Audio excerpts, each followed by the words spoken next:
안녕하세요. 영화 콘텐츠 제작 크루 온더플로어가 진행하는 영화 팟캐스트 방송 펀치드렁크 무비를 찾아주신 여러분 반갑습니다. 저는 오늘 방송 진행을 맡은 제이입니다. 혹시 청취자분들은 메타 영화라고 들어보셨나요? 메타 영화는 영화에 대해 이야기하는 영화를 말하는데요. 데이미언 셔젤 감독의 바빌론, 스티븐 스필버그 감독의 파벨만스 등 최근 영화계에서 비교적 많이 보이는 트렌드라고도 할 수 있을 것 같습니다. 이러한 흐름 속에 우리에게 비교적 친숙한 한국 감독이 간만에 메타 영화와 함께 극장을 찾아왔는데요. 오늘 신작 투파보기 시간에 다루어 볼 영화는요, 김지훈 감독의 영화 거미집입니다. 제목만 봐서는 스산한 느낌을 주는 스릴러물 같기도 하고 이 영화가 도대체 어떤 영화인지 유추하기 어려운데요. 그렇기에 더욱 궁금해지는 작품입니다. 영화를 본격적으로 알아보기에 앞서 영화에 대해 함께 이야기 나눌 오늘의 패널분들 먼저 소개하겠습니다. 간단한 인사와 함께 자기소개 부탁드려요. 안녕하세요. 오랜만에 찾아온 피초입니다. 안녕하세요. 피곤한 콘입니다. 와. 안녕하세요. 추운 난초입니다. 네, 패널분들 소개도 마쳤으니 이제 본격적으로 거미집 1부 시작하겠습니다. 신작 투파보기 거미집 1부에서는요. 영화의 줄거리를 초, 중, 후반부로 나누어 짚어보면서 영화의 내적인 요소들, 장면 분석과 연출, 캐릭터, 카메라 촬영 등 주제적인 측면에 대해 다뤄보려고 합니다. 우선 다들 영화 어떻게 보셨나요? 저는 영화를 딱 보고 나와서 일단 호불호가 정말 많이 갈리겠구나라는 생각이 맞아요. 가장 크게 들었고, 근데 또 저는 이제 찍는 영화를 좋아하는 편인 것 같아요. 그래서 한 편에 두 편의 영화를 동시에 본 기분이니까 그렇죠. 특유의 맞아요. 즐거움은 있었어요. 근데 좀 아쉬운 점은 유머 코드가 저랑 많이 엇나가는 부분. 맞아요. 유머 코드 중요하죠. 몰입이 깨지는 순간이 종종 있었던 것 같아요. 저는 일단 개인적으로 김지훈 감독이니까 그 명성이 있는데 맞아요. 엄청 기대를 잔뜩 했었어요. 그 딱 나오기 전까지. 그래서 이제 나왔길래 바로 봐야겠다. 무조건 봐야 된다라고 했는데 근데 그 평가들이 맞아요. 너무 안 좋은 호평들이 맞아요. 꽤 많은 거예요. 그래가지고 시기적으로도 바쁜데 평가가 이러니까 그냥 안 볼까 하고 좀 안 봤었어요. 안 보다가 이번 방송 준비하면서 봤는데 저도 사실 유머 코드는 좀 안 맞더라고요. 약간 김지훈 감독 이렇게 코드가 나한테 이렇게 안 맞았었나 하는 생각이 좀 들 정도로 좀 유머 코드 안 맞았는데 그래도 보다 보니까 약간 영화 얘기잖아요. 어쨌든 맞아요. 그래가지고 좀 킬킬대면서 봤던 것도 있고 이제 촬영 현장에서 일하는 사람들은 공감이 진짜 많이 가겠다 하는 생각도 들면서 한편으로는 이제 근데 그러면은 영화 안 좋아하는 사람들은 이거 재미도 없는데 무슨 재미로 보나 이거를 맞아요. 하는 생각도 좀 들긴 했습니다. 저도 앞분들이랑 비슷하게 코미디적 요소는 사실 별 공감을 못했던 것 같은데 일단 영화 자체가 저한테는 너무 신선했어요. 약간 맞아요. 70년대 맞아요, 배경인 맞아요. 것도 맞아요. 그렇고 영화 속 영화인 것도 그렇고 그게 너무 음. 신선했는데 배우분들이 연기를 너무 잘해주셔서 저는 맞아요. 그 혹평들을 보고 봤지만 이걸 이렇게까지 음. 욕해야 되나 싶긴 했어요. 오히려 기대치를 낮췄어요. 맞아요, 맞아요. 저 같은 경우에도 아까 피초님 말씀처럼 저도 김지훈 감독 작품이어서 개봉을 진짜 기다리던 영화였거든요. 맞아요. 근데 이제 저도 시기도 안 맞기도 했고 이게 상영관이 그렇게 많지 않더라고요. 맞아요. 그래서 이제 미루다가 이제 특가를 하길래 시간을 내서 봤습니다. 사실 저 같은 경우에는 중반부까지는 그래도 재밌게 봤던 것 같거든요. 유머 코드도 나름 맞는 것 같고 근데 사실 중후반부에 가면서 영화가 살짝 붕 뜨는 느낌이라 좀 부산스러운 그런 맞아요. 연출도 많았다고 생각이 들어서 그런 부분이 조금 아쉬움이 남는 영화였어요. 네, 모두 영화를 다양하게 감상하신 것 같은데요. 워낙 여러 평가들이 자자한 영화였기에 세부적으로 뜯어보면서 이야기 나누면 더 재밌을 것 같아요. 우선 초반부 줄거리 콘님이 간단하게 소개 부탁드릴게요. 영화는 식당에서 한 평론가를 마주치고 집으로 향하는 김열 감독의 쓸쓸한 뒷모습과 함께 시작합니다. 김열 감독은 이미 촬영이 끝난 영화인 거미집을 엔딩부를 새롭게 바꾸면 걸작이 탄생할 거라는 확신에 차 다시 찍고자 합니다. 제작사인 신성필름의 백 회장의 반대에도 불구하고 김열 감독은 후계자인 미도를 찾아가 이틀간의 추가 촬영을 감행하게 됩니다. 네, 패널분들은 다들 초반부에 흥미로웠던 장면이나 연출이 있으셨나요?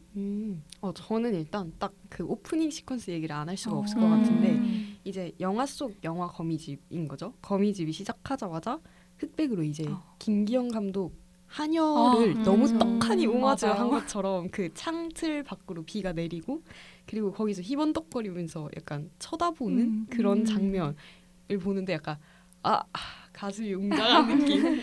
맞아요. 네, 그런 느낌이 있었어요. 저도 이제 초반부에 그 김기현 감독의 한여 오마주를 보고 이거 되게 기대된다 이런 생각도 많이 들었고 맞아요. 이제 연출 부분에서 조금 흥미로웠던 부분은 약간 뭔가 사람이 이렇게 지켜보는 듯한 구도가 많았다면 카메라 위치도 약간 세트장 안에 그런 나무 있는데 거기에 이제 위치해 있거나 아니면 계단 사이에 이제 카메라를 놓거나 좀 그런 거랑 비슷하게 이제 거울도 좀 되게 빈번하게 등장을 많이 해서 누군가를 좀 지켜보는 듯한 구도가 굉장히 많았던 것 같아요. 맞아요. 저도 약간 그 김열 감독 대사 중에 초반부에 독백이 되게 많잖아요. 맞아요. 그래서 독백이 막 진짜 많죠. 영화 만든다는 게 얼마나 힘든 건지 알지도 못하는 것들이 말이 많다. 막 그런 얘기를 되게 일기장 같은 독백으로 이렇게 투명하게 보여주는데 그거 들으면서 김지훈 감독님이 속에 쌓였던 마음들을 좀 돌직구로 표현하고 싶으셨던 것 여기 다 같다고 털었구나. 그렇게 생각했어요. 맞아요. 저는 앞에 콘님이 그 세트장 이야기해 주셨는데 저는 약간 그 현장 분위기를 원래도 좋아한단 말이에요. 그래요? 촬영을 하거나 뭐 축제 현장이라던가 이런 걸 다 좋아하는 편인데 그게 좀 생생하게 전달되는 게 저는 되게 신기했던 것 같아요. 맞아요. 맞아. 그리고 약간 미장센도 저는 되게 좋았던 게 맞아요. 그 나선형 계단이 나오잖아요. 그게 너무 약간 고전틱하고 너무 좋은 거예요. 그래가지고 이제 그런 세트장 구성도 되게 맞아요. 좋게 봤고 그리고 저는 이제 그 70년대 극중국인 거미집으로 전환될 때 연출이 약간 좀 항상 갑자기 시작되는 그런 느낌이 좀 센데 예를 들어 인물이 한 얼굴 부분에서 이제 줌 아웃으로 빠지는 경우가 많더라고요. 맞아요. 거기를 확대해서 보여줬다가 이제 카메라가 점점 급하게 빠지는 느낌으로 줌아웃되는 그런 컷들이 많았는데 그런 것도 그냥 되게 신선하고 간만에 극장에서 그런 컷을 보는 것 같아서 보는 재미가 있었던 것 같아요. 맞아요. 그리고 약간 비스듬하게 사선으로 떨어지는 그런 장면도 많아서 보는 재미가 있었습니다. 네, 그렇다면 이 영화는 김열이라는 인물에 대한 이야기를 빼놓을 수가 없을 것 같아요. 그 캐릭터에 대해서 먼저 한번 이야기해보면 좋을 것 같은데 다들 어떻게 느껴지셨을까요? 저는 일단 그 김열 캐릭터 자체가 아까 난초님이 말씀해주신 것처럼 그 독백이 엄청 비중이 막 크잖아요. 그래가지고 솔직히 이름부터 김열, 김감독 너무 그냥 자기가 투영된 인물인 맞아요. 거잖아요. 그래서 약간 그런 인물의 내면에 대한 묘사가 엄청 많고 그 보는 사람들도 다 당연히 감독의 자신을 좀 이렇게 이입하게 되는 그런 연출들이 많아서 김열 캐릭터가 되게 진솔하게 다가왔다 해야 되나? 감독이 투영된 느낌이랑 그리고 막 제가 능력이 없는 걸까요? 하는 대사가 이제 막 하잖아요. 맞아요. 근데 그게 나중에 나온 대사긴 한데 되게 와닿더라고요. 맞아요. 그래서 좀 공감을 많이 불러일으키는 인물이 아니었을까 하는 생각이 들었습니다. 저는 그 김지훈 감독뿐만 아니라 그냥 모두의 말을 대변하고 있는 느낌도 들었는데 뭔가 다들 하나쯤 열심히 하고 싶어 하잖아요. 그쵸. 그래서 맞아요. 그걸 잘 하지 못해서 가지는 집착을 좀 잘 보여준 인물이 아닌가 맞아요. 싶었어요. 특히 약간 여기서는 창작욕인 건데 한 번쯤은 자기의 열정이나 그 열정이 좀 시위해서 야망이 있는 맞아요. 그런 사람들이면은 다들 와닿았을 그런 부분들이 많았던 것 같아요. 저도 약간 처음에는 영화 보면서 저 김열 감독 아래서 일하는 스태프들 마음고생 진짜 많이 하겠다. 그래서 어떻게 해요? 이러면서 봤는데 실은 되게 절박한 캐릭터고 가지고 있는 고집들도 어쨌든 좋은 고집이잖아요. 그리고 뭔가 그 사람은 불확실한 것들에서도 자기는 확신을 가져야 되니까 그런 용기 같은 게 많이 느껴져서 정을 붙이면서 봤던 것 같아요. 저는 이제 이제 후반부에는 김열이 가진 어떤 열정 이런 게 조금 포커스돼서 표현이 됐다면 초반부에는 좀 김열의 욕망 같은 게 훨씬 더 많이 드러났다고 생각하거든요. 그러면서 이제 동시에 약간 열등감도 가진 인물로 좀 이해를 했고 특히 초반부에 이제 혼자 국밥을 먹다가 자신을 약간 흉보는 그 동료 영화인들이라고 해야 될까요? 그 사람들한테 이제 막 소리를 치면서 너네가 영화를 아냐 막 이렇게 말을 하잖아요. 그래서 그런 걸 보면 저도 약간 김지훈 감독이 투영된 게 아닌가라는 생각도 그런 들었고. 얘기를 하고 싶었지 않을까요? 옆 사람한테. 그리고 약간 이런 흥행에 계속 자신의 작품이 실패하는 거 이런 게 어떤 열등감도 심어주고 또 그게 어떻게 보면 영화에 대한 어떤 끊임없는 욕망, 열정 이런 걸 좀 그쵸. 심어주지 않았을까 생각이 사실 들었어요. 욕심이 있는 것만큼 음. 그 좀 돌아오는 게 큰 것 같아요. 음. 그냥 이제 열등감을 느낀다던가 하는 포인트가. 맞아요. 네, 그럼 그런 열정이랑 욕심 때문에 김열 감독은 이미 완성된 작품인 거미집에 계속 집착을 하고 결말을 수정하려고 하는 모습을 보이기도 했잖아요. 다들 그 이유가 무엇이라고 생각하셨는지랑 결말 두 개 중에 어떤 게 더 마음에 들었는지 같이 이야기해보면 좋을 것 같아요. 저는 일단 그 어쨌든 자신의 꿈에서 이게 음. 재현하려고 하는 거잖아요. 그쵸 근데 그쵸. 어떻게 보면 그 자신의 어떤 무의식을 반영한 그런 걸 이제 다시금 찍으려고 하는 게 김열 감독이 가진 어떤 영화에 대한 욕망을 많이 보여준다고 생각을 했고, 솔직히 말하면 결말만 수정한다고 걸작이 될 거라는 이 설정 자체가 좀 비약적으로 말이 안 되죠. 맞아요. 느껴지기도 했거든요. 맞아요. 근데 이제 그거와 동시에 좀 성공과 어떤 명예에 대한 집착이 대단한 인물이라고 느꼈어요. 그래서 맞아요. 결국에 어떻게 보면 결말을 수정하려는 게 이제 자신의 욕망을 실현시키기 위해서 아닐까 싶었고, 근데 저는 바뀐 결말이 훨씬 좋았던 것 같아요. 물론 좀 다소 황당하긴 했는데 그래도 이제 보는 재미가 있고 완전 그 마지막에 아예 바뀐 결말을 쭉 보여주잖아요. 네, 거기 네, 완전 네. 몰입해서 봤던 것 맞아요. 같아요. 맞아요. 영화 속 영화 거미집 나름 재밌어요. 맞아요. 보고 그게 있어요. 그게 더 재밌어요. 그리고 저는 이제 꿈 얘기를 해주셨는데 좀 공감이 많이 갔던 게, 저는 이제 꿈에 나온다는 게 무의식이잖아요. 그래서 맞아요. 그게 무의식적으로도 내가 계속 생각을 하고 있으니까 그게 음. 꿈에 나온다고 생각을 하거든요. 맞아요. 물론 꿈이 이제 너무 그냥 황당무계한 꿈도 있지만 이 감독은 그 꿈을 토대로 가지고 온 거잖아요, 현실로. 그래서 그런 미련 같은 것들이 이제 그 꿈에 잘 나타났다는 생각이 들었고, 또 약간 자신의 창작물에 대한 그런 강박적인 집착? 이자 그런 욕구 같은 것들이 꿈에 나타났고, 그래서 이제 결말에 수정하려고 했던 것이 아닐까 하는 생각을 맞아요. 했고요. 저는 이제 결말은 사실 저는 어느 것도 상관없기는 해요. 마지막 결말이 우리가 보는 입장에서 재미는 있는 결말이고, 만약에 내가 그 영화 속 영화 거미집을 풀로 봤으면은 개연성이 너무 떨어져서 오히려 맞아요. 몰입은 깨진다고 느꼈을 수는 있을 것 같아요. 네. 저도 약간 김열이 진짜 그만큼 간절했구나 생각했던 게, 맞아요. 어쨌든 의식이든 무의식이든 구분할 것 없이 영화를 잘 만들고 싶다는 생각만 하고 살아야 그런 행운 같은 꿈을 꾸잖아요. 그렇죠, 그렇죠. 그래서 그 점이 되게 멋있었던 것 같고, 그리고 음. 바뀐 캐릭터들에는 김 감독님 그 자전적인 경험이나 생각들이 되게 많이 투영이 된 것 같았어요. 맞아요. 그래서 유림이 원래 그 민자를 죽인 것도 그 상황에서는 어쩔 수 없이 그게 맞는 거니까 죽인 거였잖아요. 네. 자기를 공격하니까. 네네. 근데 이제 김 감독이 그런 유림 모습을 자기라고 생각하면서 그 화재 사건이나 그 선배 감독과 어떤 얽혀 있었던 죄의식이나 트라우마를 좀 덜어내고 싶었던 것 같고, 그래서 스스로 어쩔 수 없었고 그게 맞았다라는 거를 좀 증명해내고 싶었던 것 같아요. 저라면 그랬을 것 같아요. 좀 찝찝하니까 뭔가 자아 실현의 개념으로. 와, 저는 이제 난초님 얘기 들을 때 어떤 포인트는 그 아까 실제 감독님 김지용 감독님의 그런 게 잘 많이 반영이 돼 있는 것 같다라고 얘기했을 때는 저랑 비슷하게 느끼셨나 보다라고 생각을 했거든요.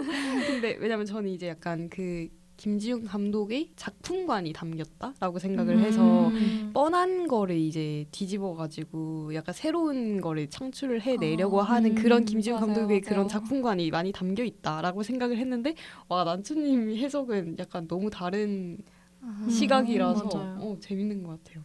저는 약간 같은 단어를 쓰는데 정말 다른 말이긴 한데요. 네. 저는 얼마나 기존에 찍었던 거에 찝찝함과 아쉬움이 남아 있었으면 꿈에까지 그런 맞아요. 장면들이 맞아요. 나올까 맞아요. 싶어서 애초에 이 감독님이 대본을 쓰면서부터 마음에 안 들었던 거예요. 그래서 이제 자꾸 찝찝하고 걸리니까 꿈에도 나오고 그걸 결국 다시 찍기까지 가는구나라고 생각을 했거든요. 저는 그런 부분에서 조금 다른 것 같고, 저는 약간 자극을 조금 추구하는 인간이라가지고 고자극.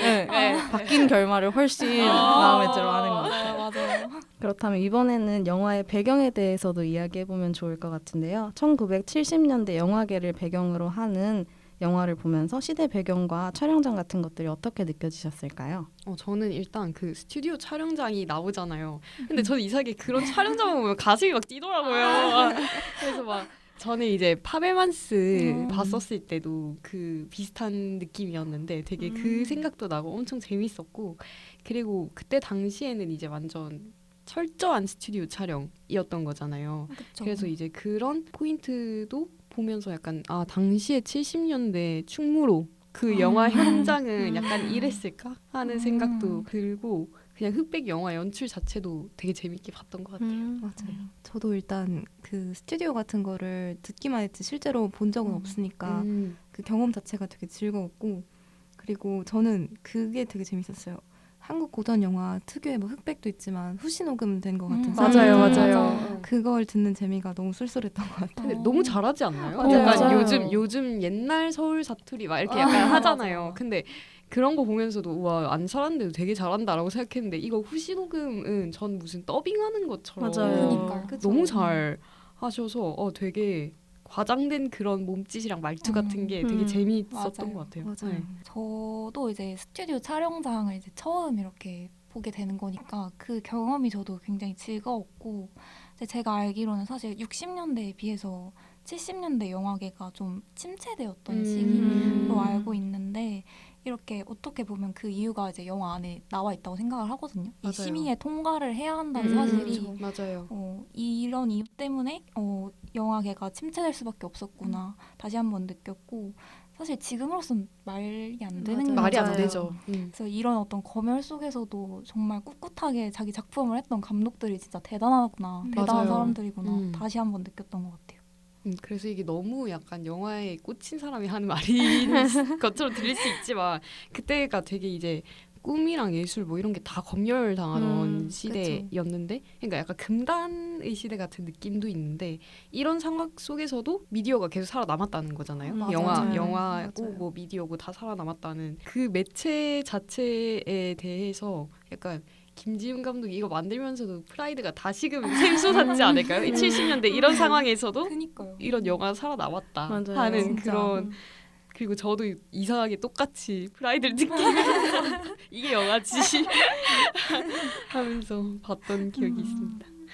저는 그래서 그런지 그 안에 막 촬영 감독님이나 뭐 조 감독님 다양한 스태프분들이 맞아요. 좀 더 똘똘 뭉치는 느낌도 음, 받았거든요. 맞아요. 약간 맞아요. 그런 분위기도 되게 좋았던 것 같고 저한테는 뭔가 레트로고 옛날을 따라하는 거지만 뭔가 그 시대 분들이나 그 말씀해주신 것처럼 영화계 분들은 엄청 공감하면서 봤을 것 맞아요. 같다는 맞아요. 생각을 했어요. 근데 똘똘 뭉쳤다라는 게 조금 비슷한 것 같은 게 확실히 그 안에서 폐쇄돼 있기도 하고 그리고 원래 사람이 좀 안 좋은 상황에서는 그 맞아요, 비슷한 맞아요. 처지 사람들끼리 뭉치게 맞아요. 되잖아요. 맞아요. 약간 그쵸. 그런 느낌도 좀 있었던 것 같아요. 네, 지금까지 거미집 초반부에 대한 다양한 이야기를 나누어 보았는데요. 시작부터 이야기할 거리가 정말 많은 것 같아서 흥미진진합니다.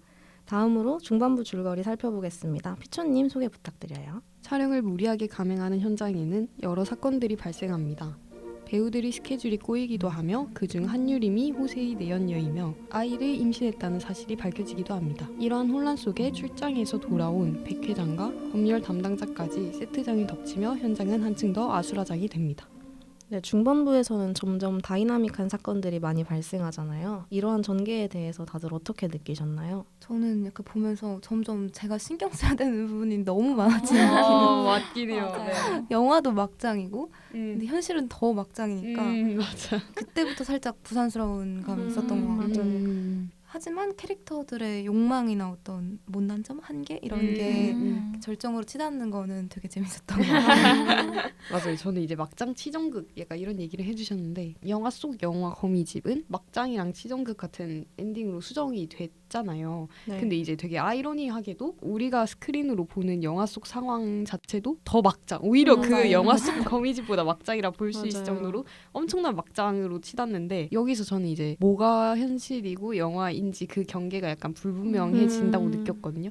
그래서 그 영화가 어떻게 보면 좀 재현의 예술로 시작을 해서 넘어서는 이제 그냥 창작이 가미된 그런 예술이라고 생각을 하는데 뭔가 그 현실이랑 엄청 다른 것 같다가도 결국에는 현실에 포커스 돼 있는 게 저는 영화라고 생각을 해서 와 잠시만 너무 금원식 같나요? 제가 얘기하는 그래서 이제 여기서도 약간 영화라는 매체 극에 대한 감독의 시각이 좀 녹아나지 않았나 하는 생각이 들었습니다. 맞아요.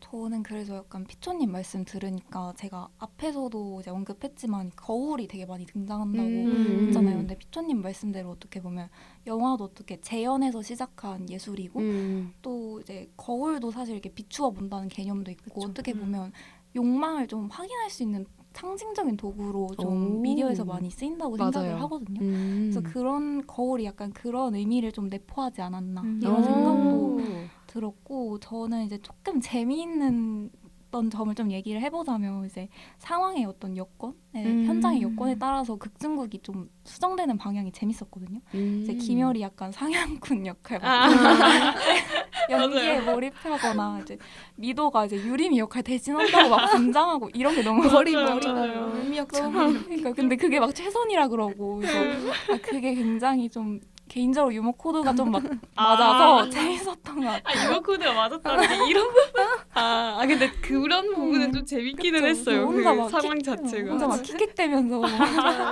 혼영하셨나요? 혼영했습니다. 저도 약간 어이없는 장면들이 좀 있었는데 막 검열 담당자분이 왔을 때 이 영화 반공주의라고 속이면 된다.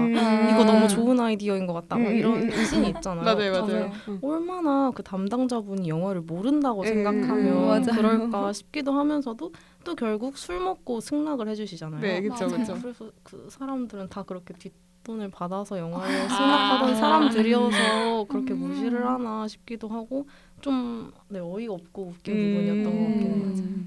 네, 이 영화는 비선형적 플롯이나 극중극을 사용하고 있잖아요. 이걸 특별히 사용한 이유가 무엇이라고 생각하실까요? 저는 일단 극중극 설정 자체가 되게 저한테는 제일 매력적, 이 영화를 맞아요. 매력적으로 만드는 그런 설정이라고 생각을 하는데 영화 우리가 보는 거미집이 있는 거고 그리고 그 극 속에서 이제 거미집이라는 또 다른 극이 있는 설정 이중적인 프레임이 씌워져 있는 거잖아요. 그래서 맞아요. 근데 저는 보통은 이런 약간 중극이라던가 아니면은 액자식을 그 쓰고 있으면은 그 프레임 안이랑 밖이 어떻게 상관관계를 맺는지 유기를 맺는지가 되게 중요하다고 생각을 해서 그런 거에 좀 더 집중을 했는데 처음에는 이제 그 극이랑 극중극을 구별하는 장치로 이제 흑백을 쓰잖아요. 맞아요. 흑백 맞아요. 연출이. 근데 나중에는 이게 흑백이 그런 부분에서만 쓰이는 게 아니라 생각 속에 있는 장면이나 아니면 그 나중에 그 신감독 나오는 그런 장면이나 과거의 장면 같은 것들도 이제 흑백으로 가끔씩 표현이 된단 말이죠. 그래서 여기서 이제 저는 현실이랑 비현실 극의 경계가 허물어지는 맞아요. 이 좀 많이 느껴져서 그런 포인트가 이 영화를 더 매력적으로 만들었다라는 생각이 맞아요. 들었습니다. 저도 비슷한 의견인데요. 그 극중극이랑 그 영화 속 상황들의 어떤 경계선이 허물어지는 지점 이게 너무 인상 깊었고 개인적으로 좀 좋았던 것 같아요. 이 맞아요. 부분에서 이 경계선이 흐려지면서 약간 두 가지 층위가 약간 중첩되는 느낌을 받았던 것 같아요. 극중극에서도 막 진짜 거미를 쓰거나 맞아요. 아니면 한유림 이름을 그대로 이제 배우들을 맞아요. 작품에 고스란히 반영하는 것 자체가 김 감독이란 인물이 이제 현실성과 어떤 진실성을 추구하는 인물로 생각이 되거든요. 약간 이렇게 현실성을 추구하는 것도 약간 김지훈 감독이 자신의 모습을 투영한 건가? 약간 이런 생각도 들기도 했고. 그럴 수 있을 것 같아요. 그래서 이렇게 경계선이 점점 흐려질 때 김열이 이제 추구했던 현실성이 좀 관객들에게 체험된다고 해야 되나? 좀 그래서 이렇게 극중극을 사용한 게 굉장히 매력적이었어요. 공감이 많이 가는 게 이제 한유림 그 캐릭터가 배역이랑 배우면 같이 쓰는 인물인 것도 그렇고 그리고 이제 현실이랑 픽션을 구분하지 못하는 형사 전문 배우도 나오는데 어쨌든 이 현실이랑 영화 속을 구분을 못한다라는 그런 포인트를 좀 더 상징적으로 보여주는 인물들일 수 있겠다 맞아요. 하는 생각이 들었어요. 허구랑 실제랑 그 경계가 점점 불분명해지는 재미가 확실히 있었던 것 같고 그리고 전 초반에는 극이랑 실제랑 완전히 그 흑백 연출이 분리시키잖아요. 네네. 지금 돌이켜보면 후반부로 갈수록 어디가 흑백이었고 어디가 컬러인지 기억이 잘 안 나는 거예요. 맞아요. 그것도 약간 감독님의 의도였던 것 같고 그리고 저는 이걸 보면서 계속 그 생각했어요. 극이 있으면 재밌을 것 같다고. 한 개 더. 한 개 더 얹어서 이거 마트류시카 아닌가요? 그런 생각까지 했었던 것 같아요. 저는 약간 그 이런 말을 써도 되는지 모르겠지만 괜찮습니다. 개판인 현실 개판이죠. 네. 개판인 현실을 조금 더 강조하는 게 아닌가 싶기도 했거든요. 엄청 조심스럽게 개판. 네. 배우들이 대본 보면서 뭐 이런 대본이 다 있냐고 불평을 하잖아요. 그쵸. 근데 결국 끝으로 갈수록 그 경계가 허물어지는 시점이 될수록 배우들이 하는 행동이나 맞아요. 그 극 안에서의 행동이나 별반 다를 게 없잖아요. 맞아요. 그래서 그걸 조금 더 강조하려고 보여준 것도 있지 음. 않았나 싶기도 했거든요. 맞아요. 처음에 약간 뿌린 게 맞는 것 같아요. 처음에 이제 다 모여서 대사 같은 거 볼 때도 그런 얘기를 하잖아요. 아니 근데 이 결말이 뭐 이따위냐, 뭐 이게 다 이해가 되세요? 막 약간 이런 느낌으로 하는데 나중에 현실은 더 말이 안 돼. 맞아요. 더 개판이. 더 막장이고. 그러니까요. 그래서 약간 그런 포인트도 재밌었다 하는 생각이 들었습니다. 그럼 이번에는 영화를 둘러싼 각 인물들에 대해서도 말해볼 수 있을 것 같아요. 특히 인상 깊었던 인물이 있었거나 인물들에 대해 기억에 남는 점 자유롭게 이야기해주세요. 저는 이 영화에서 제일 좋았던 게 캐릭터 설정이었거든요. 음. 그래서 제가 이 영화 보면서 막 자연스럽게 웃고 그랬던 지점은 없는데 그냥 캐릭터 자체가 너무 성교시는 거 아니에요, 영화랑? 내 취향 아니다 이렇게. 근데 또 캐릭터 자체는 너무 골 때리게 웃겨서 아. 그냥 푹 하고 웃었던 것 같은데 저는 그 탐정 역할 하시는 네네네. 분이 맞아요. 근데 전 그분을 보면서 계속 유키즈 언더블럭의 유재석이랑 조세호 같은 거예요. 그래서 뭔가 드라마 보다가 PPL 나오는 것 같이 중간중간에 무슨 갑자기 뭐 합성이 된 것 같은 느낌이 들어서 처음 느껴보는 약간 묘한 느낌이요. 그 사람들 영화 호흡을 되게 이상하게 따라가는데 또 찰떡이고 그리고 저는 그 유리미가 고위 공무원 앞에서 갑자기 또 아프다고 막 칭얼칭얼대다가 맞아요. 또 열연을 펼치는 것도 그렇고 아. 그렇게 연기를 하고 있는 배우랑 카메라가 꺼졌을 때 어떤 사람으로서의 모습을 동시에 머릿속에 입력하니까 되게 재밌었어요. 아. 그래서 그게 하나 더 있으면 좋겠다라는 맞아요. 생각이 들 재밌겠다. 정도로 저도 그 유리미가 약간 정말 투명하게 최 부장이 아예 촬영장에 자리 잡아서 술 마시는데 그 사람한테 잘 보이려고 막 갑자기 열연을 막 하는 모습이 좀 웃기기도 하고 와 정말 투명한 인물이구나 이런 생각도 들었던 것 같아요. 맞아요. 그리고 사실 저는 이 영화를 보면서 와 도대체 이 미도가 대체 뭘까? 맞아요. 아. 저는 미도가 오히려 이게 무슨 맞아요. 인물이지? 하는 어떤 캐릭터일까 좀 이런 생각이 많이 들었거든요. 사실 이 미도라는 인물이 좀 말이 안 되는 게 어떻게 보면 이 영화 그 회사에 이제 소속돼 있는 인물인데 맞아요. 오로지 걸작만을 위해서 감독님 하고 싶은 거 다 하세요. 막 이런 맞아요. 인물이죠. 막 유림이 뺨을 치기도 하고 막 그러잖아요. 그래서 다른 인물들한테 되게 오만하게 구는데 김 감독한테는 이제 자기가 책임을 지겠다면서 이제 이렇게 마음껏 영화를 찍으라는 이 말들이 굉장히 좀 허구적이고 좀 현실성이 없는 인물이라고 생각을 했거든요.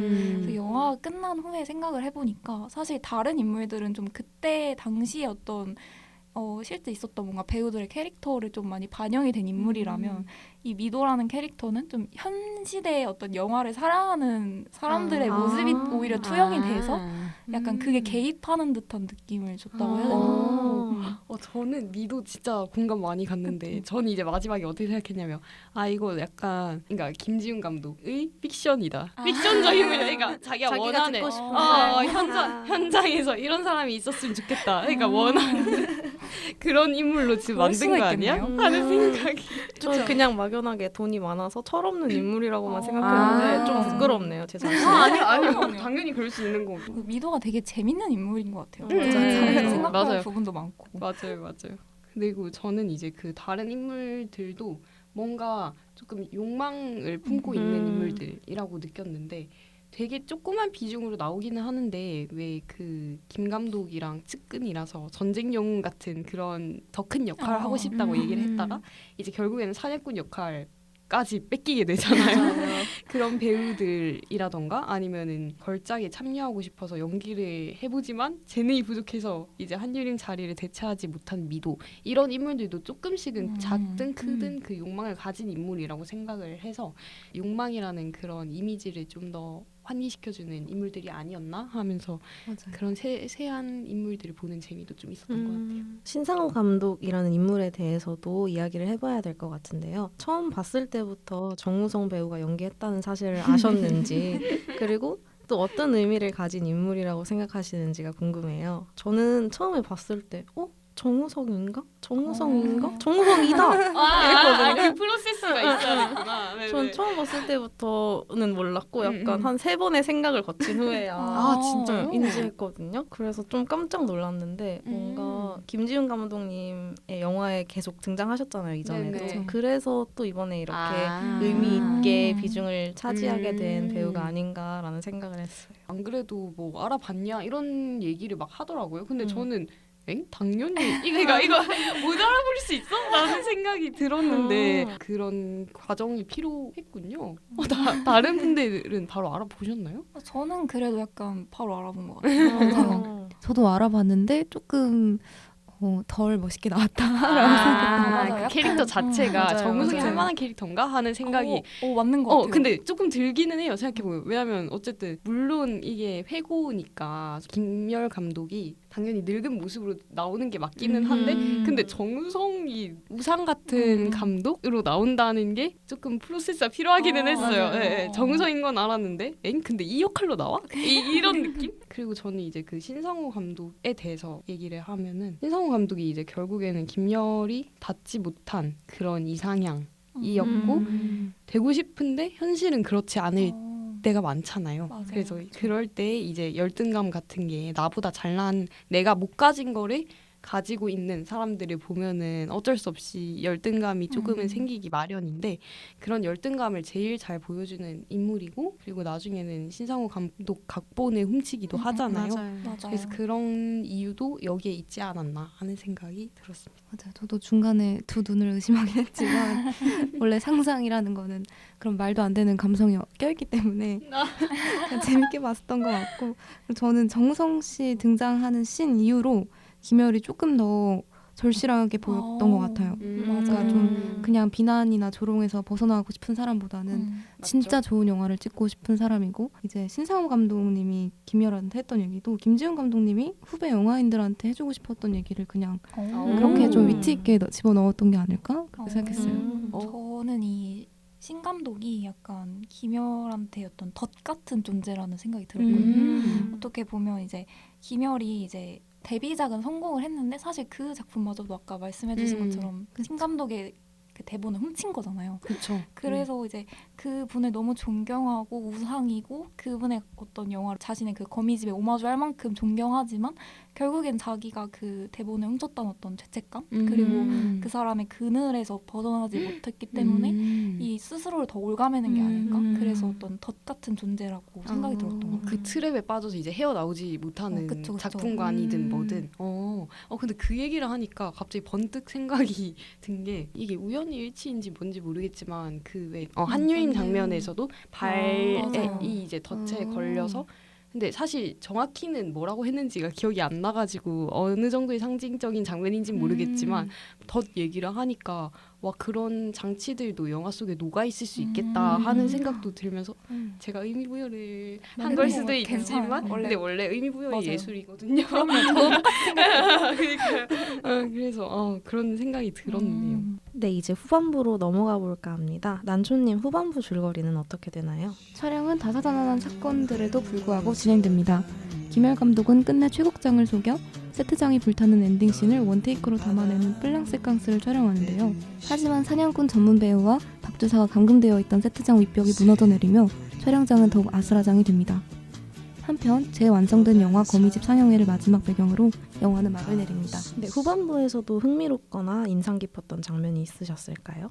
저는 일단 마지막에 이제 그 플랑세캉스 촬영을 끝내고 불타는 거를 김열이 이렇게 그냥 이렇게 멍하니 바라보고 있는 씬이 있잖아요. 맞아요. 근데 이게 어쨌든 불 태운 거잖아요. 따지면 왜 저희 뭐 엄청 열심히 하고 난 다음에 다 녹초되고 불 태웠다. 약간 이런 느낌?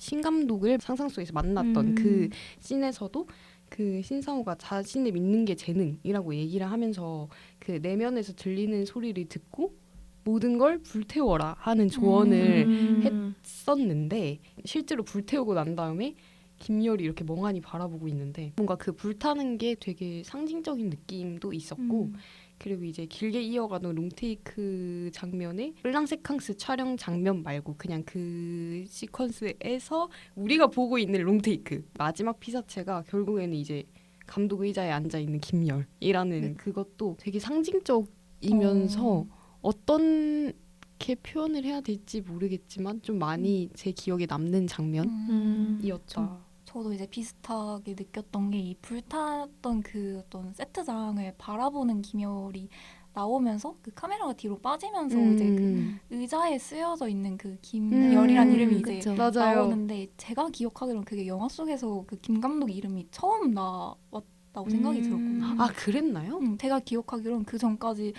김 감독의 이름을 약간 들은 기억이 없어서 저는 그래서- 김 감독이라고 했던 것 같아요. 그래 그래서- 듣고 보니까 그런 것 같아요. 그래서 이 불이라는 것과 열이라는 이름이 약간 연결된다 이런 생각이 야 너무 관찰력이 뛰어나시네요. 그리고 그 불타는 그 이제 플랑세캉스 장면에서 솔직히 스스로 되게 모순됐다고 느꼈던 지점이 네. 이제 저 사람들이 어떡하지 저렇게 이렇게 불에 이렇게 타 죽으면 어떡하지 그 감금돼 있는 사람들 네네네. 걱정이 되면서도 한편으로는 근데 저 사람들 떨어지면 영화 어떡해? 약간 영화 다시 찍어야 김열 되나? 감독이세요? 갑자기 김 감독이 약간 저한테 빙이 된 것처럼 그러니까. 그래서 스스로 나 이렇게 약간 모순적인 사람인가? 내 안에. 이런 생각이 들었습니다. 근데 저도 사실은 보면서 뭔가 약간 응원하게 맞아요. 맞아요, 맞아요. 빨리 찍어 빨리 빨리 컷 빨리 컷. 그러니까 그런 그 처절한 상황에서 계속 다 찍었냐고. 맞아요. 그래서 저도 근데 그 마지막에 송강호 배우분이 카메라 이렇게 오래도록 쳐다보는 엔딩 장면이 진짜 인상 깊었고 약간 살인의 추억이 떠오르기도 했어요. 저는. 맞아요. 그리고 그 극중극 거미집의 엔딩 크레딧 올라오면서 이제 영화 끝난 줄 알았던 순간 있잖아요. 그게 이제 속임수를 유발하는 김지훈 감독의 거미줄 같은 거였다면 저는 걸려들었고 저는 바로 짐 챙기고 나가려고 했었거든요. 그 정도로 취향이 안 맞아서요?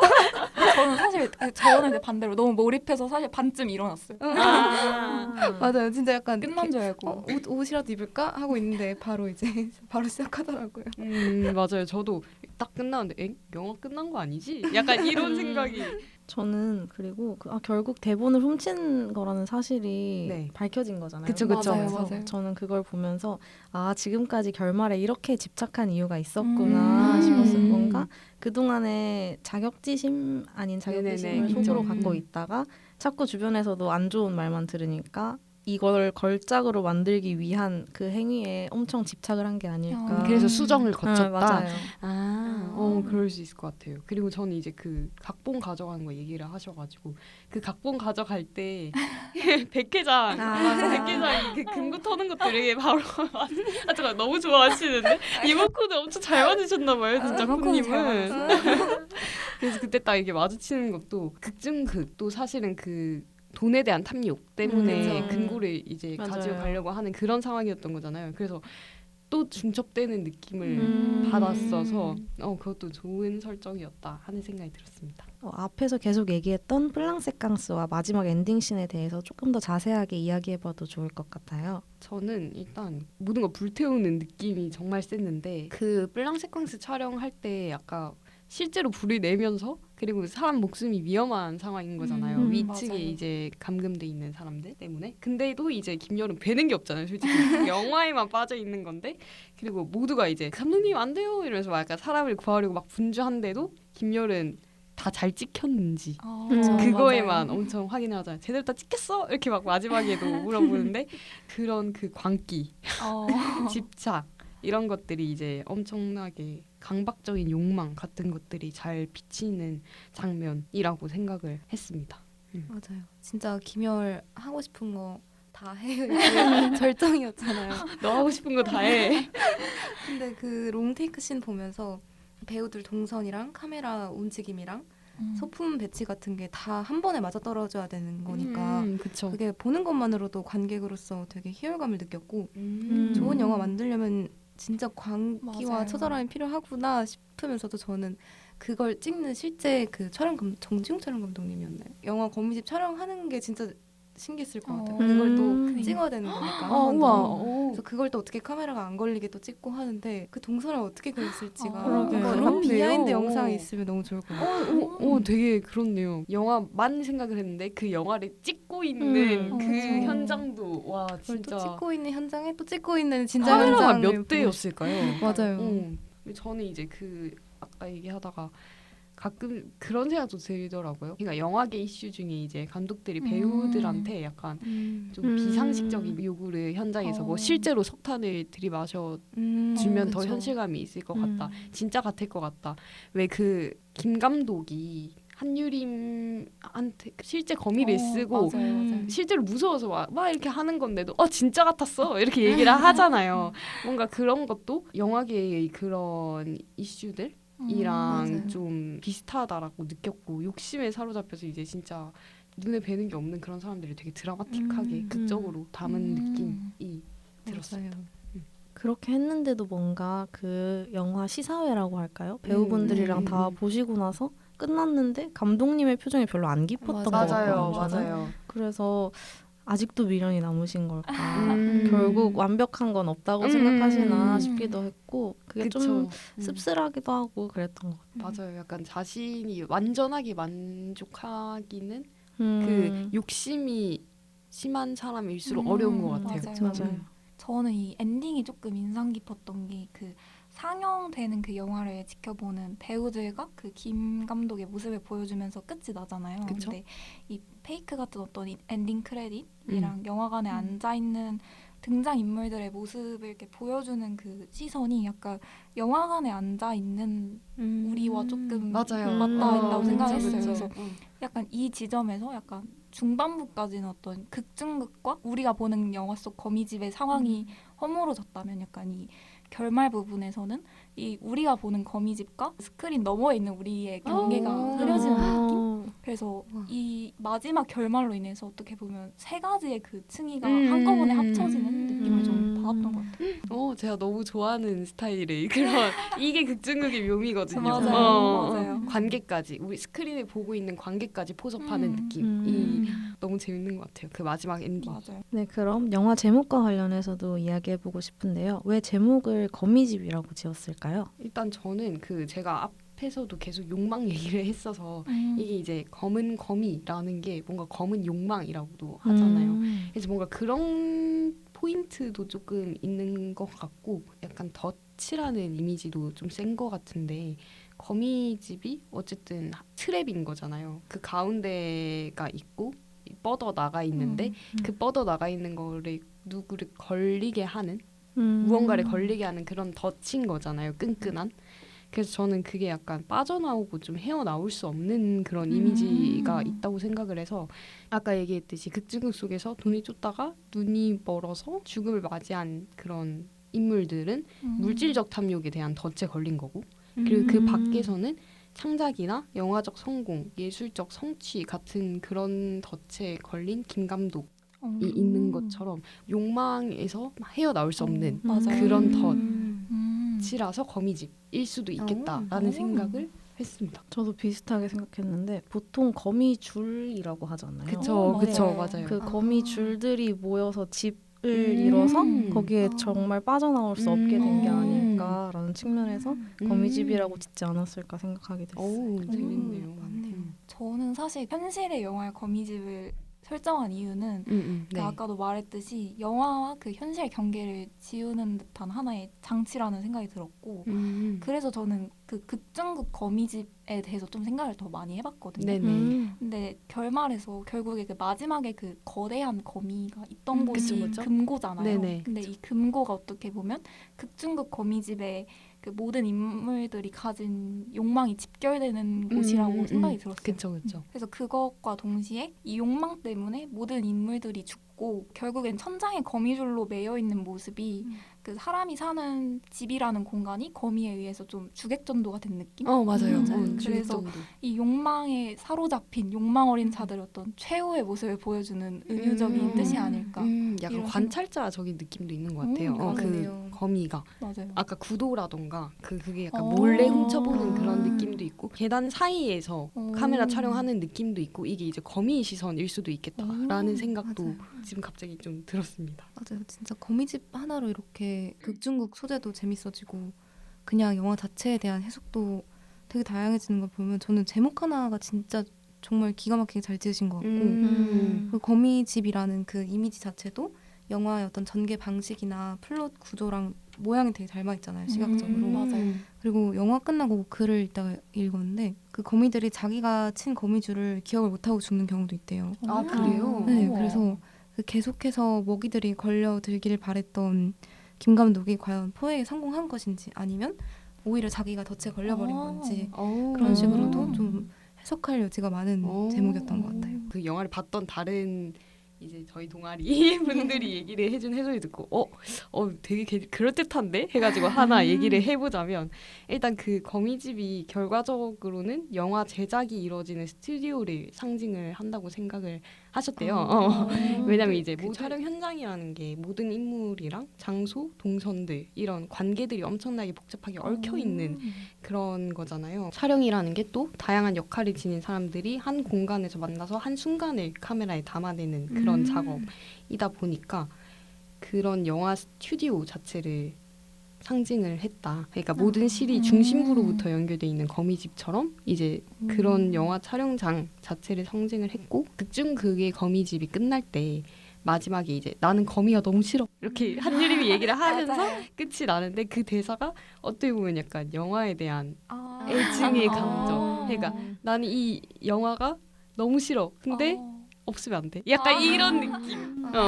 그런 걸 드러낸 것일 수도 우와. 있겠다 하는 생각을 하셨다 하는데 너무 그럴듯해서 그럼 이렇게 다양한 이야기들이 있었잖아요. 과연 이 거미집 영화를 통해서 김지훈 감독님이 말하고자 하는 메시지는 어떤 것이었다고 생각을 하실까요? 일단 저는 그 어떤 느낌이었냐면 그 영화를 보면서 영화야 내가 너를 이 정도로 너무너무 좋아해 하고 정말 온몸으로 외치는 그런 고백을 본 기분이었거든요.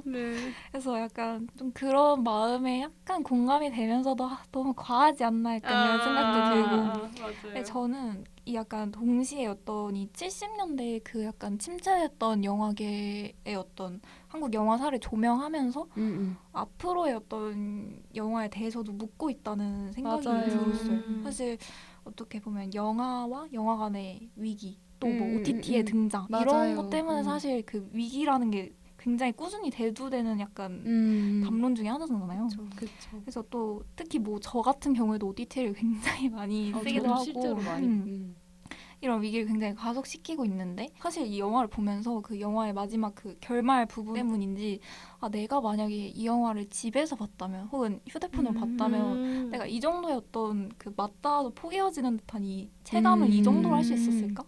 이런 생각이 들었던 것 같아요. 그래서 뭔가 다른 것들이 결국엔 대체하지 못하는 영화와 영화관이 가지는 특별함을 이야기하고 싶었던 게 아닐까.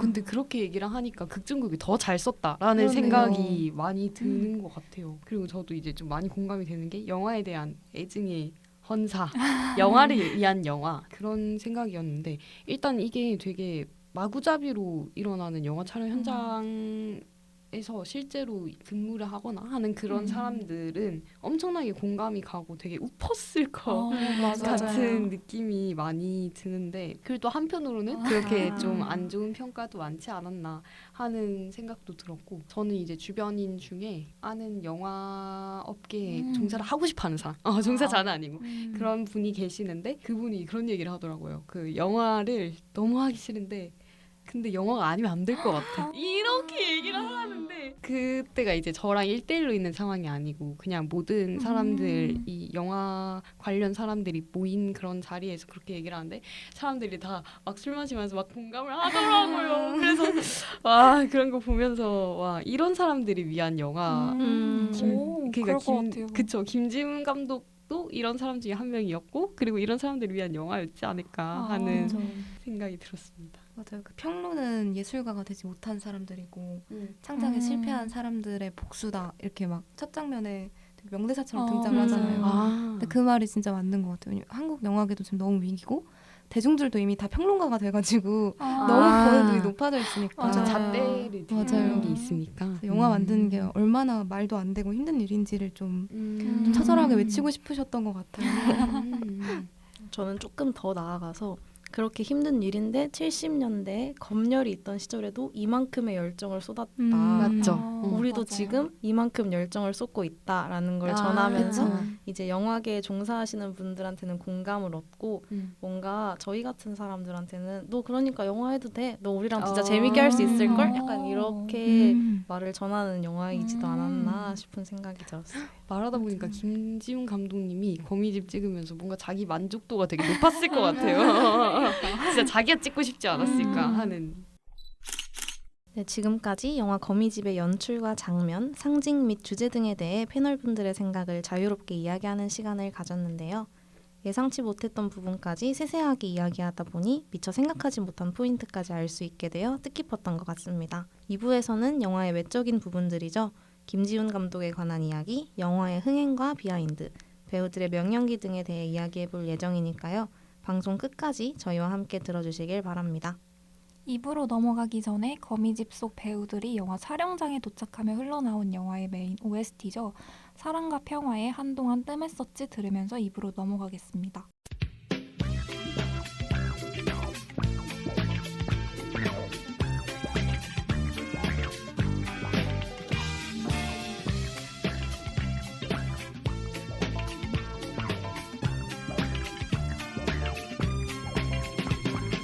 한동안 뜸했었지 웬일일까 궁금했었지 혹시병에 났을까 너무 답답했었지 안절부절했었지 한동안 못 만났지 서먹서먹 이상했었지 혹시 밤이면 했을까 너무 답답했었지 안절부절했었지 신작 토파보기 거미집 2부 시작하겠습니다. 우선 영화의 흥행 성적에 대해 이야기해볼까 하는데요. 현재 스크린에서는 거의 내려간 상태인 거미집, 흥행 성적은 어떻게 되나요? 사실 흥행에 좀 참패했다고 봐도 무관한데 맞아요. 거미집이 매출액 18억 원을 기록했다고 해요. 그러니까 19만 명이라는 숫자를 달성을 했는데 제작비가 96억 원이 아이고. 들어서 그 손익분기점이 원래 200만 명이었대요. 너무 참패했죠. 어떡해요. 네, 흥행에서는 상당히 참혹한 성적을 거둔 것 같아요. 거미집이 흥행에 부진했던 이유는 무엇이라고 생각하시나요? 사실 이번 추석 명절에 천박사 테마연구소랑 1947 보스톤 같이 약간 가족 영화로 볼 수 있는 것들이 많았는데 실은 거미집은 가족들끼리 볼 만한 영화는 아니잖아요. 맞아요. 맞아요. 그건 아니죠. 그래서 실제로도 흥행 성적이 제일 저조했던 것 같고 음. 근데 좀 많이 안타깝네요 여러모로. 그쵸. 마음이 많이 아파요. 영화를 위한 영화지만 결국에 흥행은 또 별개의 얘기이기 때문에 그래서 저는 약간 그게 시네필을 위한 영화여서 흥행에 더 실패한 것도 있는 것 같아요. 다른 사람들이 보기엔 솔직히 좀 금원십이 그게 뭔데? 그럴 수도 금원십인 부분이 있었을 것 같고 되게 매니아틱한 영화. 근데 보통 이렇게 매니아틱한데 흥행에 조금 성공을 하려면 코미디니까 되게 웃기던가 뭔가 맞아요. 유쾌하던가 해야 되는데 솔직히 그렇지도 않기 때문에 좀 흥행이 부진했지 않았나 하는 생각이 들었습니다. 극장 자체가 굉장히 위축된 영향도 큰 것 같아요. 그래서 약간 영진이에서 이제 밝힌 자료에 따르면 추석 연휴 동안 관객 수 자체가 100만 명 이제 못 넘겼대요. 추석 연휴 그렇게 네. 길었는데 네, 그래서 이 약간 코로나 이후로 진짜 영화관이 정말 위기이지 않나. 진짜 그래서 약간 메가박스도 그렇고 CGV에서 굉장히 특가 할인을 맞아요. 그거 정말 좋았어요. 나한테는 좋았지만 나한텐 좋았지만 좀 갔는데 영화관에 아무도 없어가지고 맞아요. 저 포함해서 2명밖에 없었어요. 와 진짜 진짜요? 저도 오전에 봤는데 저 포함해서 한 5명? 아, 근데 그 오전이라 그런가? 그럴까요? 그러길 근데 바래. 진짜 없구나. 참담하고 그니까. 마음이 맞아요. 아프네요. 갑자기 슬퍼졌어. 그리고 이거 숫자로 이제 제작비까지 보고 나니까 너무 사실 영화 거미집은 상영 전에도 굉장히 말이 많던 작품이었잖아요. 영화 맞아요. 비하인드에 대해 아는 부분이 있으시다면 이것도 자유롭게 이야기해봐도 좋을 것 같아요.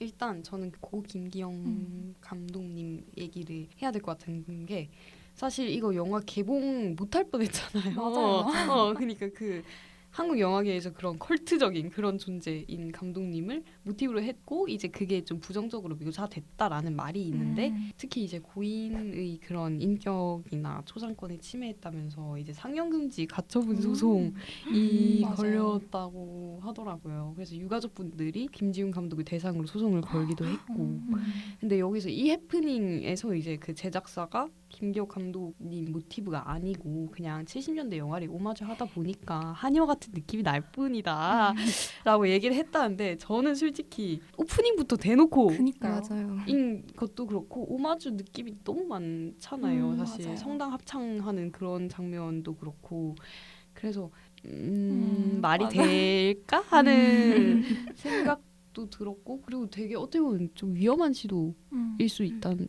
생각이 든 게 불도 그 자택에서 이제 불이 나서 그 김영 감독님께서 이제 별세하신 건데 그런 불 소재를 막 쓴다는 것도 그니까요. 조금 너무 논란의 위험했어요. 소지가 맞아요. 많다라는 생각이 좀 들었던 것 같아요. 저도 비슷하게 그 제작사가 70년대 영화 오마주라서 한여 느낌이 나는 거예요. 이렇게 말을 한 게 좀 말이 안 되는 게 말이 안 그 돼. 한여라는 영화가 너무 상징적인 어. 영화잖아요. 한국 그 영화사에서 사실 그때 영화도 약간 오락적인 느낌도 되게 강했고 약간 한여 같은 작품이 정말 찾아보기가 어려운데 맞아요. 어떻게 오마주를 했다고 한여 같은 느낌이 났나? 맞아. 이게 생각할 수 말이 있는 안 거지. 되죠, 이거는. 한편으로는 이렇게 한여를 오마주하는 느낌? 약간 그러면서 김기영 감독의 어떤 작품을 좀 더 좋은 화질로 약간 이렇게 볼 수 있어서 좀 더 그건 좀 의미가 깊었다. 약간 이런 생각도 들었어요. 아 그리고 이 작품이 칸에도 초청을 받았었는데 이제 프리미어 상영이 있었는데 그때 관객분들이 상영 종료 후에 12분 정도의 기립박수를 치셨다고 해요. 오. 근데 저는 사실 그게 작품에 대해서 이렇다기보다는 칸 영화제라서 그럴 수 있지 않았을까? 칸 영화제라는 것 자체가 영화를 좋아하는 사람들이 영화를 사랑하는 사람들이 모였기 때문에 영화를 위한 영화에 대해서 박수를 쳤거나 아니면은 그 안에 이제 김지훈 감독의 모습을 보면서 그 영화 안에서 투영된 그런 모습을 보면서 와 고생했다 박수 쳐주는 맞아요. 그런 느낌 존경의 의미로. 존경의 의미로 조금 했을 수도 있겠다 하는 생각도 들었고 제가 알기로는 칸에서 공개됐을 때는 주인공 이름이 김열이 아니라 김기열 이었대요. 그래서 이제 그 김기영 감독 유가족 분들도 확 더 느끼셨는데 그래서 이제 수정해서 개봉을 했다고 하더라고요. 숙연해지는 분위기.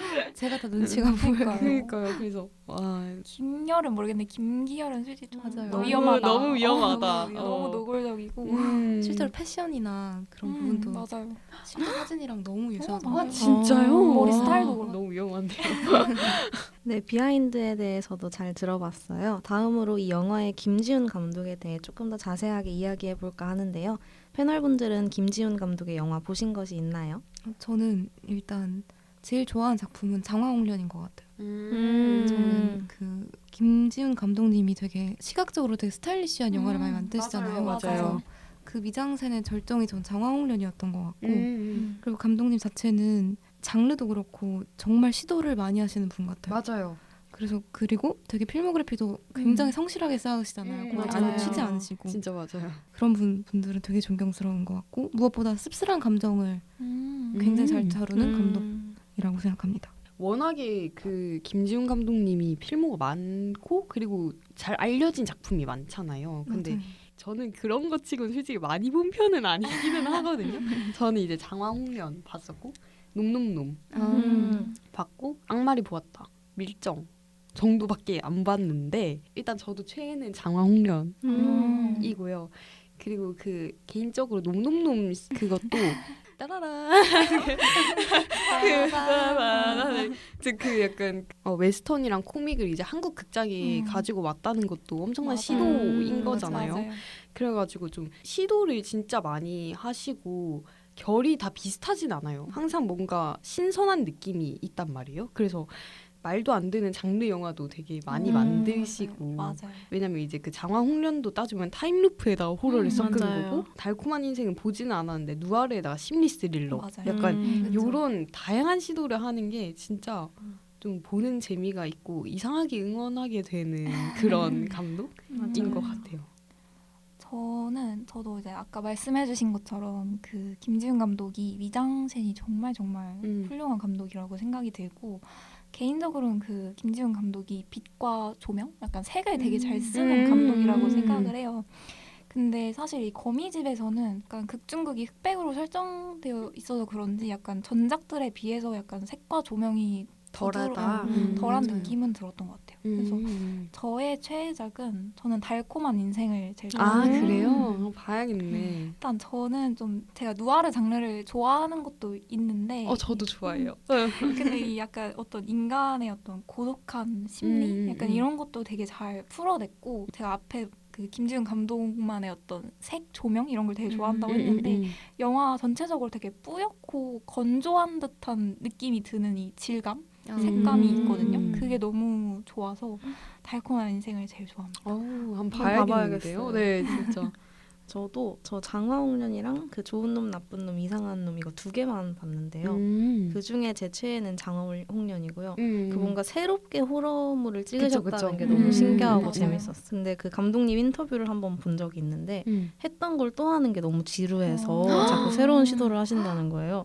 멋지다. 나 그렇게 살고 싶다. 그러니까요. 왜냐면 그게 생각은 그럴 수 맞아요. 있는데 실제로 그러기는 맞아요. 어렵잖아요. 그래서 되게 마인드가 멋있으신 것 같아요. 지금까지 감독과 이전 작품들에 대해서도 간단히 이야기를 해보았는데요. 앞서 언급되었던 것과 같이 거미집은 배우분들이 엄청난 연륜을 펼쳐주셨죠. 배우분들의 연기는 다들 어떻게 보셨나요? 일단 배우분들 얘기를 이 영화에서만큼은 정말 빼놓고 얘기할 수가 맞아요. 없을 것 같은데 진짜요. 정말 다들 너무 잘 해주시는데 일단 두 수정 배우가 나오잖아요. 정수정 배우와 임수정 배우. 근데 저는 임수정 배우를 원래 개인적으로 조금 매력이 있다라고 느끼긴 했지만 뭔가 그렇게 막 임팩트가 저한테 있는 배우는 아니었거든요.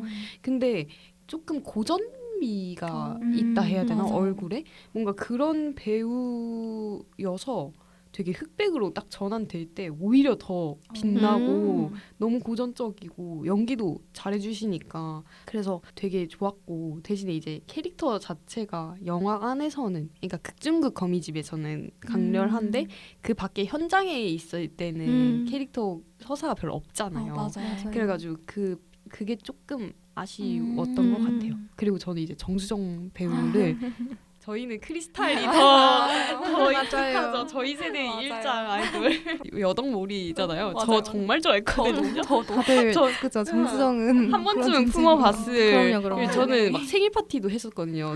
정수정 배우 생일 정말 좋아했는데 근데 이제 그 스크린에서 본 거는 처음이었는데 약간은 있거든요. 아이돌 출신 배우분들에 대한 약간 특히 드라마 이런 건 상관없는데 영화면은 그런 연기는 또 다르잖아요. 큰 스크린을 채우는 그런 연기 약간 걱정을 했는데 봤는데 너무 잘 맞아요. 능청스럽다고 해야 될까요? 뭔가 맞아요. 그런 한유림 역할이 너무 잘 해주시고 실제로 극중극 안에서 이제 그런 말투도 오히려 다른 배우들보다 더 잘하는 맞아요. 느낌이 날 정도로 되게 잘 해주셔서 새로운 발견이었다라는 생각이 들었습니다. 저도 약간 비슷하게 저는 사실 영화를 보러 갔을 때 김지훈 감독의 영화 작품이라는 거 그리고 송강호 배우가 나온다는 것만 알고 가서 이 정수정 배우가 나오는지 몰랐어요. 네네. 근데 저도 어떻게 보면 약간 선입견일 수 있는데 약간 그 아이돌 출신 배우분들에 대한 선입견이 조금 있는 편이거든요. 특히 영화에서는. 근데 연기를 너무 잘하는 거예요. 그쵸. 그래서 내가 아는 그 크리스탈이 맞나? 약간 이런 생각이 오히려 들 정도로. 아무래도 이 70년대 말투를 써야 되는데 어떻게 보면 그 시대상이랑 제일 동떨어져 있는 인물이잖아요. 근데 그럼에도 불구하고 그 말투와 톤을 너무 잘 살렸다. 맞아요. 진짜로. 그래서 이 정소영 배우의 어떤 재발견이라고 맞아요. 너무 인상 깊었어요. 저도 임수정 배우랑 저는 장영남 배우가 되게 인상 깊었거든요. 근데 임수정 배우는 그 눈알 연기라고 해야 되나요? 눈알 연기가 처음부터 너무 매력적이어가지고 너무 좋았고 장영남 배우는 딕션에 너무 놀랐어요. 인터뷰 영상을 봤는데 김지훈 감독님이 2가지 조건이 있었다고 해요. 얼굴 표정이 풍부한 사람이랑 딕션이 좋은 사람이었는데 그걸 보면 모든 배우분들이 다 진짜 캐스팅이 잘 되신 것 같다고 생각했어요. 저는 그나마 웃겼던 포인트는 다 오정세 배우님이 가져가신 것 같은데 맞아요. 그 감초 역할을 너무 잘해주셔서 좋았고 그리고 저는 그 70년대 말투가 너무 잘 비춰지고 있다는 게 웃겼어요. 맞아요. 요새 막 SNL에서도 맞아요. 옛날 사투리 사투리 이런 막 거 하잖아요. 하는데. 그런 부분에서 저는 좀 재밌게 볼 수 있었던 연기였던 것 같아요. 그리고 저 사실 그 정성 배우 개인적으로 저는 그 연기 짬에 비해 항상 그러니까 어설픈 뭔가 어딘가 어색한 그런 특히 대사 처리에 있어서 그런 배우라고는 생각이 있거든요. 얼굴은 너무 잘하지만 맞아. 뭐 아무튼 그런 얼굴에 비해 하는데 그 생각보다 너무 웃긴 거예요. 정우성 배우 나오는 씬이. 그래서 저 혼자 막 영화에서 막 희죽댔단 말이에요. 그래서 오히려 내가 지금까지 본 그런 전극 연기 말고 정우성 연기 중에 제일 웃겼다. 좀 이렇게 얘기해도 될지 덜 거슬렸다. 가차 없으시네요. 네, 하는 생각이 들면서 웃겼습니다. 네, 그럼 마지막으로 패널분들이 각자 거미집을 보면서 떠올랐던 영화가 있다면 자유롭게 이야기해 주시고 없더라도 비슷한 결의 추천작 하나씩 추천해 주시면 좋을 것 같아요. 제가 먼저 이야기를 해보자면 네. 저는 그 흑백이랑 컬러가 이렇게 계속 교차된다는 부분에서 저 최근에 봤던 오펜하이머가 생각나거든요. 요새 그런 거 쓰는 게 맞아요. 트렌드인가 싶을 오. 정도로 오펜하이머에서도 그렇게 썼는데 거미집에서도 그렇게 썼다는 사실이 좀 신기하면서 재밌었던 것 같아요. 저는 일단 그 1970년대 영화 촬영 스튜디오 나오는데 그 카메라가 막 계속 이렇게 돌아가는 거나 아니면 현장으로 전환되는 거나 약간 이런 게 바빌론. 맞아요. 바빌론 개인적으로 되게 좋게 봤거든요. 그래서 바빌론 같은 느낌이 있었고 그리고 이제 카메라를 멈추면 안 돼라는 영화가 있어요. 그런 영화도 이제 떠오르기도 했던 것 같아요. 저도 이제 비슷하게 카메라를 멈추면 안 돼 생각이 났고 아무래도 이제 고전 영화가 생각이 날 수밖에 없어서 그쵸. 그 김기영 감독의 한여 그리고 좀 오히려 약간 그런 사실 김기영 감독도 어떻게 보면 한국의 히치콕이라는 맞아요. 분석이잖아요. 그래서 히치콕 영화들도 좀 생각이 났던 맞아요. 포인트가 있었던 것 그 같아요. 눈을 엄청나게 익스트림 클로즈업하는 맞아요. 그런 느낌이라던가 훔쳐보는 느낌 이런 것들이 맞아요. 맞아요. 저도 이제 아무래도 영화 제작기다 보니까 영화를 찍는 영화를 떠올렸는데 그 중에서도 제 유머 코드를 정말 저격했던 한국 독립 영화가 있거든요. 궁금해요. 왜 이렇게 어두운 밤이라고 어두운 어두운 밤. 어두운 밤. 네, 그 어두운 심찬양 밤. 감독님의 작품인데 그게 대학 영화 감상 동아리에서 크리스토퍼 놀란 감독의 영감을 받아서 블록버스터 영화를 찍는 이야기인데 그래서 이게 다크나이트인데 이제 한국어로 어두운 밤 버전으로 찍는 거예요. 다크나이트.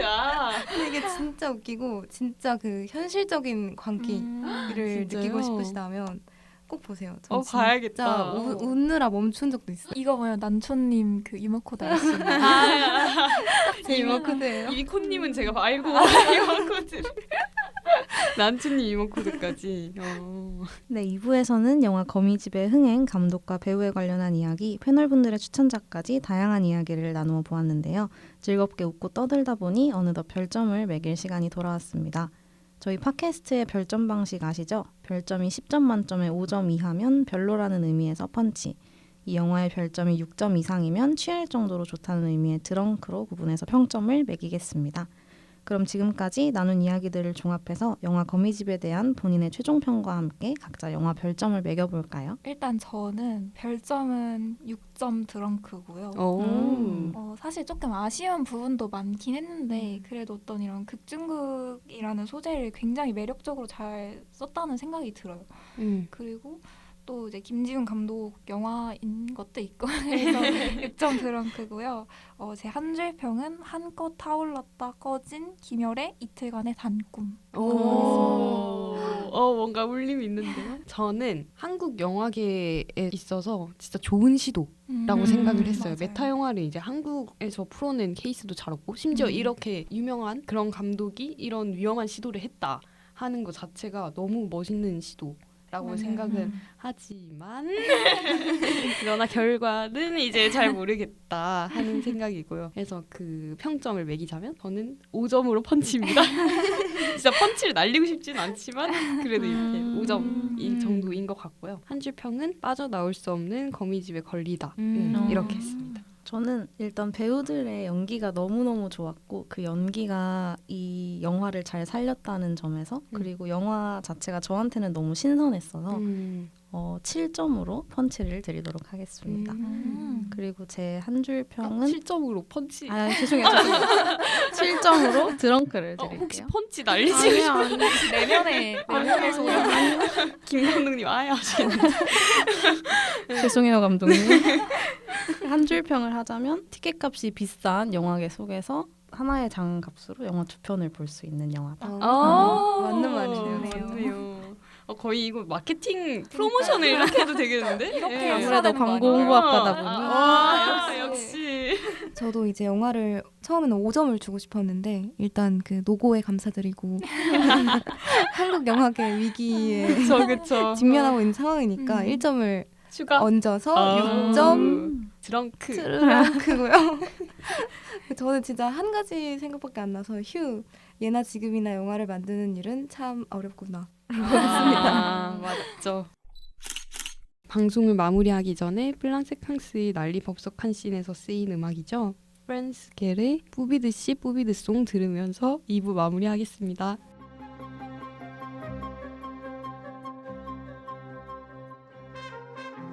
Je suis une poupée de cire, une poupée de son. Mon cœur est gravé dans mes chansons. Poupée de cire, poupée de son. Suis-je meilleure, suis-je pire qu'une poupée de salon? Je vois la vie en rose bonbon. Poupée de cire, poupée de son. 네, 이번 팟캐스트 방송에서는 김지훈 감독의 영화 거미집에 대한 장면 분석과 연출, 메타포 등에 대해 다양한 이야기를 나누어 보았는데요. 워낙 말도 많고 탈도 많은 영화였기 때문에 더욱 다양한 감상과 해석들을 들어볼 수 있었던 것 같습니다. 김지훈 감독의 메타 영화 거미집은 영화에 대한 감동의 애증어린 시선을 담고 있는 것 같아요. 영화를 좋아하는 우리 같은 이들, 더 나아가 무언가를 너무 열렬히 사랑해서 괴로운 이들에게 애증의 미학을 보여주며 너도 그렇지 나도 그래 라는 공감을 건네는 것 같기도 합니다. 어느덧 날씨가 많이 추워졌는데요. 이러한 날씨 속에서도 영화관에는 따끈따끈한 신작들이 넘쳐나고 있습니다. 추운 날 극장을 찾아 따끈한 신작으로 몸을 녹여보는 건 어떠신가요? 오늘도 저희 방송 함께 해주셔서 감사드리고 다음에는 더 좋은 작품 리뷰로 돌아오겠습니다. 그럼 지금까지 진행의 제이, 패널의 난초 콘 피초였습니다. 다음 시간에 만나요.